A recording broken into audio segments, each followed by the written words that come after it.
মা যাও তো, এখন কানের কাছে ঘেন ঘেন করবো না। বাবার পছন্দের পাত্র দেখতে আমি যেতে পারবো না। সপ্তাহে একটা দিন ছুটি পাইছি, এখন বলে যেতে আমার পাত্র দেখতে। তো শোন, কাল সকাল 11টায় তুই নাদিমের সাথে দেখা করবি। তোর মোবাইলে আমি ওর নাম্বার টেক্সট করে দিয়েছি, ওকে ফোন দিলেও বলবে কোথায় দেখা করবি। বাবা কালকে আমার ছুটি।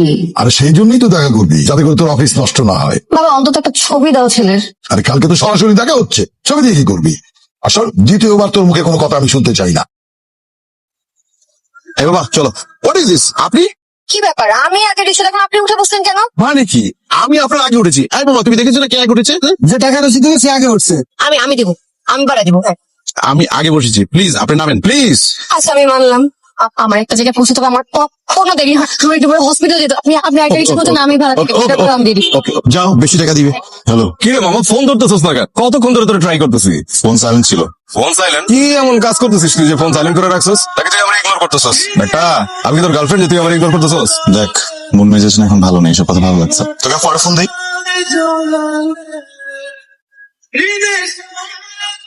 Sorry, I am extremely sorry. আমি আমার অফিসে 1 বছরে একবারও লেট করি নাই। আমি কখনো অফিস মিস দিই। বিশেষ করেন যদি নিজেকে পানিশমেন্ট দেওয়ার কোনো অন্য ল থাকতো, আমি আজকে নিজেকে সর্বোচ্চ ক্যাপিটাল পানিশমেন্টটা দিতাম। Thank you so much. Nazim সাহেব, হ্যালো।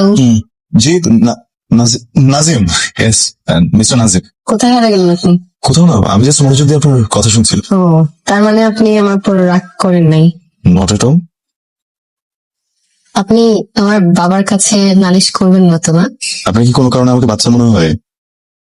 ঠিক আছে, তাহলে ইন্টারভিউ শুরু করে দেন। সরি, না মানে আমি তো মেয়ে পক্ষ মানে, আমি পাত্রী। ট্রেডিশনালি আপনার আমাকে প্রশ্ন করার কথা, আমি রান্না পারি কিনা, হাতের লেখা কেমন, আমি ঠিক মতো হাঁটতে পারি কিনা, আমার নখ দাঁত চুল। শুরু কর। ফুচকা খাওয়ার সময় মিষ্টি টক খান নাকি টক টক? এনিওয়ে, জুসটা খাওয়া হলে আমি কি একটু বাইরে হাঁটতে পারি? আপনি সত্যি সত্যি আমাকে হেঁটে দেখাতে বলবেন? আমার কিন্তু পা সোজা। আমারও পা সোজা, তাই ভাবছিলাম যদি দুটো সোজা পা যদি পাশাপাশি কিছুক্ষণ হাঁটতো, অনুভূতিটা কেমন হয় বুঝতে সুবিধা হতো না? প্রথম দিনের জন্য একটু বেশি হয়ে গেল না? ওটাও না, সারা জীবন যে দুই জোড়া পা পাশাপাশি হাঁটবে, প্রথম দিনে যদি একটু হাঁটা যায় মন্দ হবে না, কি বলো? কোথায় যাবেন? কি জায়গায় নিয়ে আসলেন? এরকম জায়গা তো প্রতিদিন যাই। ভাতও তো প্রতিদিনই খাই। ঠিক আছে, ইন্টারভিউটা শুরু করে দেন। লাগবে না, হাঁটতে ভালো লাগছে। লাগবে না মানে কি? এটা তো পুরুষ মানুষের জন্মগত রাইট। পুরুষ মানুষের টাকা থাকুক না থাক, কিন্তু বিয়ের সময় পাত্রীর পায়ের নখ থেকে মাথার তালু পর্যন্ত ওলট পালট করে ফেলবে, জাজ করে পাঠায় ফেলবে, তারপরে ভালো লাগলে বিয়ে করবে, আর না হলে নেক্সট। প্রশ্ন নাম্বার 1। আমি আসলে করবো না, জন্য পশু কিনতে আসি, তাই উলট পালট করে জাজ করে ফাটায় ফেলার প্রয়োজন বোধ করছি। হাঁটি। আপনি কিছু বললেন না? আপনি চান আমি কিছু বলি? না মানে নর্মালি এখানেই মানুষ বলে যে না না সবকিছু ঠিক হয়ে যাবে, অথবা বলে স্বামী ভালো হলে স্বপ্ন মরে না। আমি সাধারণত বলি না। আপনি কি একটু কম কথা বলেন? না তো, আমি কম কথা বলি না, আবার বেশি কথাও বলি না। আপনি কি বলতে চাচ্ছেন আমি বেশি কথা বলি? মোটেও না, আপনি মোটেও বেশি কথা বলেন না।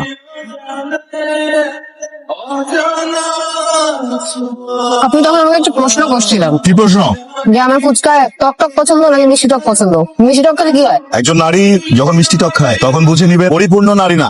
আজকে তো আসলে সারাদিন আমরা একটা লম্বা সময় ধরে ঘুরছি, গল্প করছি, পুরোটা সময় আসলে আমার মনে হচ্ছে একটা কথা আপনাকে খুব বলা উচিত, কিন্তু সুযোগ পাইনি। কথাটা কি বলবো? মাঝে মধ্যে কথা জমা রাখা কিন্তু ভালো, ইন্টারেস্ট বাড়ে। তা তো পারি, কিছু কথা না বললে পরে ইন্টারেস্ট কমে যায়, তো আমার মনে হয় যে কথাটা বলে ফেলা জরুরি। বলে আপনি যে কারণে রেস্টুরেন্টে এসেছেন, সরি এটা ফোন ধরতে হতো না। না স্যার। হ্যালো, কি কখন কোন হসপিটালে? আমি আসতেছি এখনই রওনা দিচ্ছি। সিরিয়াস কিছু? হ্যাঁ, আমারটি ইমার্জেন্সি হসপিটালে যেতে হবে। আপনাকে তো নামার কথা ছিল। আমি একা চলাচল করে কমফোর্টেবল, আপনি যান, সমস্যা নেই। Thank you very much. I'm really sorry. কি রে, কোথায় ছিলি তুই? কোথায় ছিলাম মানে আমাদের পছন্দের ছেলের সাথেই তো ছিলাম। বাবা মার সামনে মিথ্যে কথা বলতে তো লজ্জা করছে না? মানে কি বলতে চাচ্ছ তোমরা? আমরা বলতে চাচ্ছি আমরা আসলে তোমাকে সুশিক্ষায় শিক্ষিত করতে পারিনি। কি আশ্চর্য, তোমরা আসলে এমন করতেছো কেন? কেন বলছি বুঝতে পারছিস না? না। নাদিম তোর জন্য রেস্টুরেন্টে অপেক্ষা করেছে, তুই সেখানে যাসনি। হোয়াট? আমি নাদিমকে অনেক কষ্ট করে বুঝিয়ে শুনিয়ে রাজি করেছি, আর আসবে, ওর সাথে ভালো ব্যবহার করবে। যদি কোনো উল্টা পাল্টা করো আমি ভুলে যাবো তুমি আমার মেয়ে। আমি তোর কাছে এটা আশা মা, তাহলে তো ইনজুর্ড না? না, ব্যথা বস কিচ্ছু হয়নি। না, হাসপাতালে আসেন আপনি করছিস। ওটা কি হয়েছে জানো? আমি একটা বাইক দিয়ে প্রাণও গাড়িতে লাগাই দিচ্ছি। আমি দোস্ত ডরে আমার যে অবস্থা হয়েছে তুই চিন্তা করে দেখ। এমন একটা অবস্থা মনে কর যে আমি মাইরও খাইতে পারি, তার উপর আবার জরিমানাও আমার দেওয়া লাগতে পারে। এমন সময় আল্লাহর কি রহমত, হঠাৎ করে আমি বমি করে দিলাম। এখন প্রাণও গাড়ির মালিক মনে করছে কি মনে সিরিয়াস, আমার গাড়ি দিয়ে আমার হাসপাতালে নামাই দিয়ে গেছে। শোন না, আরো 5,000 টাকা দিয়েছিল গাড়ি সারানোর লেগে।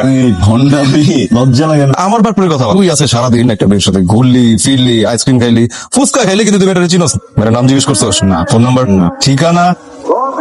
হাই, আমি নাজির। রিয়া। আগের দিন আপনার জন্য অনেকক্ষণ অপেক্ষা করেছি, আসলেন না। আমি না আসলে খুবই সরি বুঝছেন, আমি ইচ্ছা করে করিনি, আমি একটা খুব ঝামেলায় ফেসে গেছিলাম। ইটস ওকে, আমি কিছু মনে করিনি। অ্যাকচুয়ালি এইসব ব্যাপারে আমি খুবই আন্ডারস্ট্যান্ড। লাস্ট ইয়ারে আমি সিঙ্গাপুরে গিয়েছিলাম কাজে, এর আগে দুবাই। আমার প্রমোশন হয়েছে লাস্ট মান্থে। আরেকটা কথা বলি, আমি কিন্তু খেতে খুব একটা পছন্দ করি না, মানে বাইরের খাবার আর কি। বাসায় রান্না করা খাবার ছাড়া আমার আবার মুখে রয়েছে না। বাই দ্য ওয়ে, আপনি রান্না করতে পারেন? জি, রান্না? রান্না তো পারি, কিন্তু আপনি খেতে পারবেন নাকি সেটা আমি জানি না।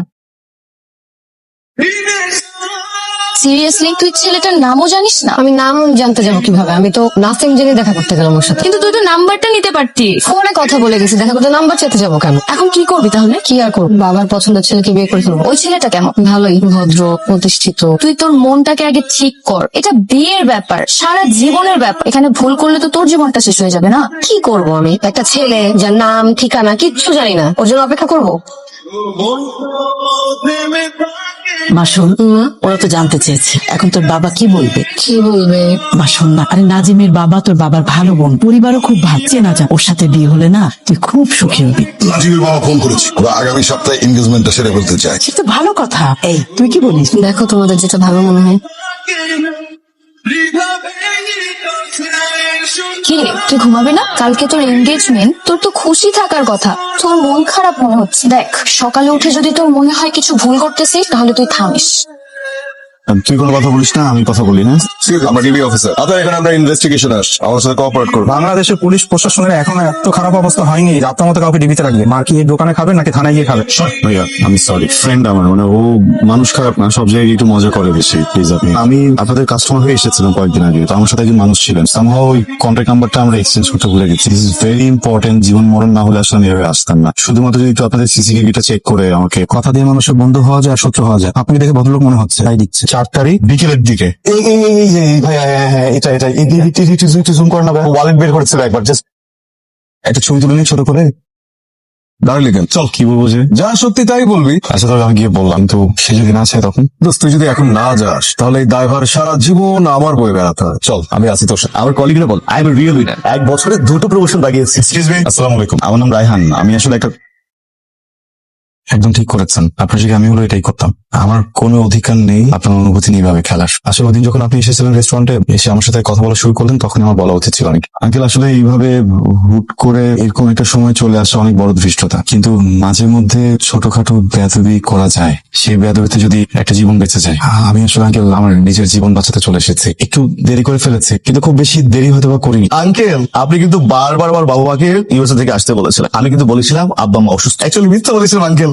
আঙ্কেল, আমি কিন্তু 2টা প্রমোশন এমনি এমনি পাইনি। হ্যাঁ, অ্যাকচুয়ালি আজকাল ইদানিং দেখা যায় কি আঙ্কেল, যে এঙ্গেজমেন্ট গুলোতে নানান ঝামেলা হয়। দেখা যাচ্ছে যার সঙ্গে এঙ্গেজমেন্ট সে অন্য জায়গায় এঙ্গেজ। আর আপনাকে অনেক ধন্যবাদ ব্রাদার, সময় মতো এসে বলেছেন। আপনি যদি সময় মতো না আসতেন আমি তো ফেসে যেতাম। আর আমিও আমার মেয়েকে তোমার সাথে বিয়ে দিয়ে ফেসে যেতাম। রিয়া, তুই কি বলতো? তুই একবারের জন্য হলেও তো আমাকে বলতে পারতি। কি করে বলবে? তুমি কখন ওর কথা শুনেছ? আমাদের কথা শুনে? আমি আমার মেয়েকে শাসন করে বড় করেছি, কারণ এই সমাজে নরম মানুষের কোনো দাম নেই। আমি ওকে স্বাধীনতা দিয়েছি, আমি বাবা হিসেবে চেয়েছি ও স্বাধীন চেতা হোক। আঙ্কেল, 2টা প্রমোশন আমি এমনি এমনি পাইনি আঙ্কেল, ঠিক আছে?